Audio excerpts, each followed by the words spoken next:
3.5 minutes left in this opening practice. NASCAR Race Hub is next. We'll be back 30 minutes later with Clash final practice and then women's and men's college hoops on FS1 tonight.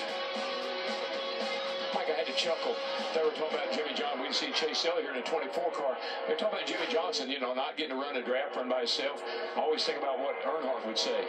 From Sickwell to get out there and run with some people, I don't plan on running with anybody. All right, Jeff, 4 drivers, including Chase Elliott, are in their first Clash. What is the pucker factor going to be tomorrow night? You nailed it.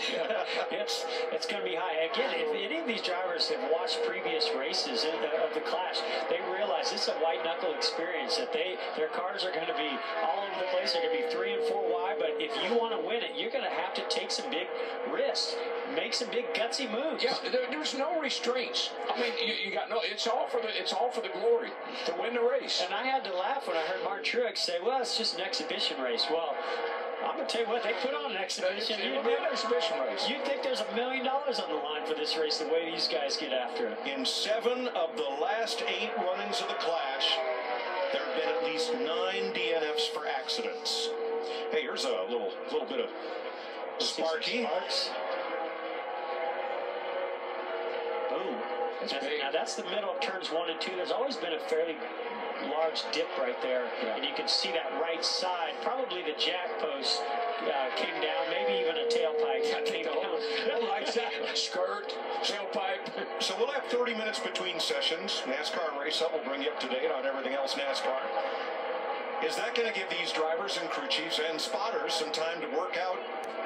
Let's draft in this second practice. I think they're going to have to draft. I don't see the majority of these cars going out in the race, getting the green flag tomorrow night without doing a little bit of drafting. I think they use this opportunity as the sun is still out, track conditions slightly different, and with potential weather coming tomorrow to get laps in by themselves to get ready for qualifying. Okay, Stuart Haas, they can't afford to go out there and take very many chances because they don't have a lot of cars built.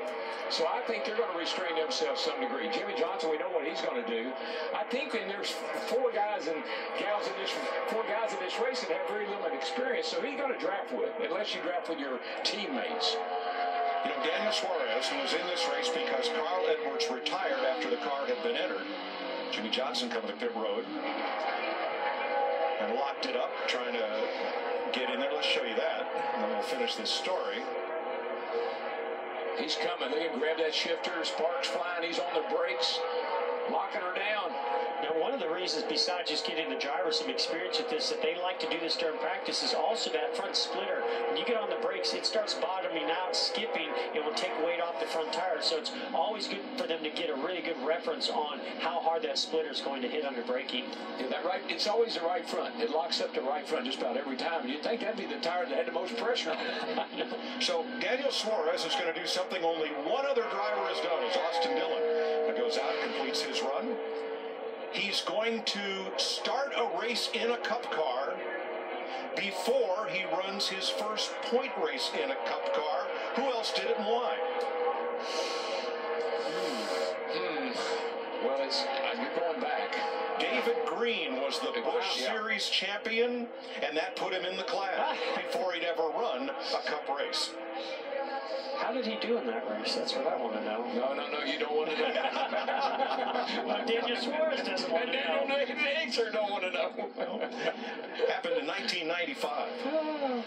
He actually, David had won the most poles in the Busch Series in 1994. That's what got him into the race in 95.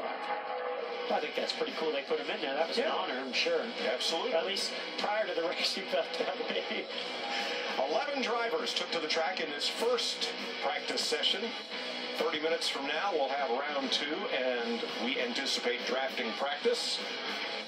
4 Fords in the top 5. Here are the drivers who did not practice. Now, I'm wondering, did Suarez just not get out on track? Because we just saw him pull into his garage area. He came out, but too late. Okay, too late. Time had expired. So that's Kurt Busch's Ford, and all the Toyotas, amen, have not practiced. And I don't know, Kurt's looking at this thing like, are we ever going to get on the track?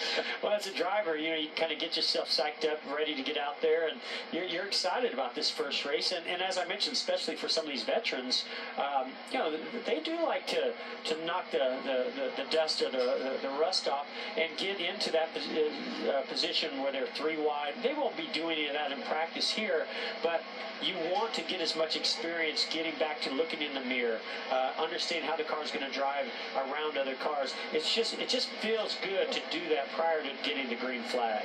He is one of 2 newlyweds in the field. That's right. Congratulations. He and Brad Keselowski. NASCAR Race Hub follows us immediately. Then we'll be back for final practice for the Clash here at Daytona, about sunset, 6:30. And then hoops. 3 newlyweds, don't forget. Dale Jr. He's not in the race. He's going to be up here in the race with us. He's up here with us. Well, so he's in the Clash. He's in the booth. That's right. Okay, 3. We're going to be clashing up here all night. I'm sure of that. He's going to wonder what happened. I thought it was bad on the track. So Brad Keselowski's crew chief drew the poll for tomorrow night's Clash, and he has fired the first shot by winning the opening round of practice with a lap of 191.60 miles per hour in his SKF Ford.